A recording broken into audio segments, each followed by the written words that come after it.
une sorte de retrouvaille avec elle-même, puisque sans doute, elle-même ignorait qu'elle avait encore ça en elle.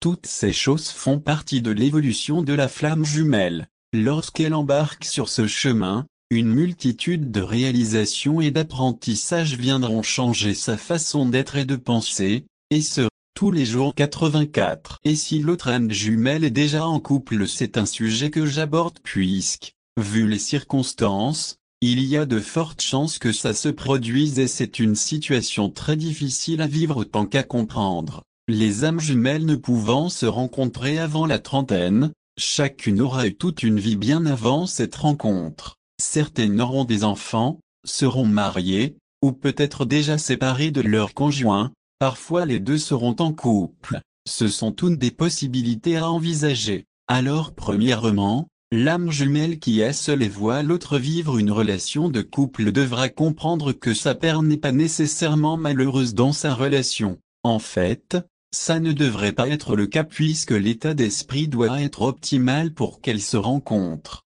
Ce qui aura un effet d'autant plus dévastateur pour celle qui est seule. Celle-ci aura sans aucun doute beaucoup de mal à croire que c'est possible qu'ils soient un jour réunis puisque ça semble très improbable, et de penser que l'autre est heureuse avec quelqu'un d'autre est extrêmement douloureux. Ce qu'elle devra réaliser en premier lieu est que la relation entre son âme jumelle et son partenaire ne se terminera pas de manière hollywoodienne avec le protagoniste qui court vers le héros en lui déclarant son amour pour laisser tomber son ou sa conjointe comme un vieux chiffon. D'ailleurs, elle ne veut pas que ça se passe de cette façon. Elle ne veut pas être la responsable de leur séparation. Il serait tellement plus facile alors de savoir que l'autre est en couple avec quelqu'un de détestable et qui ne mérite pas du tout son amour. Or il lui faudra se résoudre au fait que ce n'est pas le cas, et c'est ainsi qu'elle voudra que ce soit, ultimement. Je m'explique. Lorsque j'ai appris que mon âme jumelle était en couple avec quelqu'un avec qui elle était bien,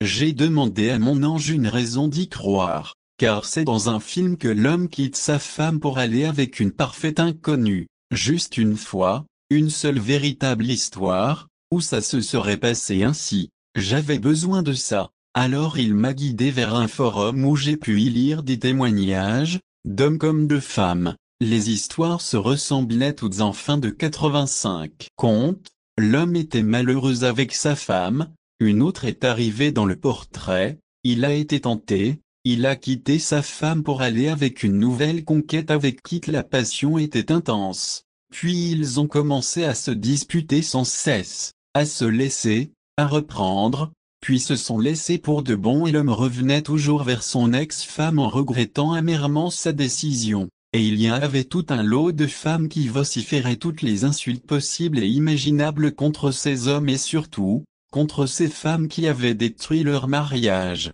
Pourquoi est-ce que mon ange m'en faisait lire des histoires comme celle-là?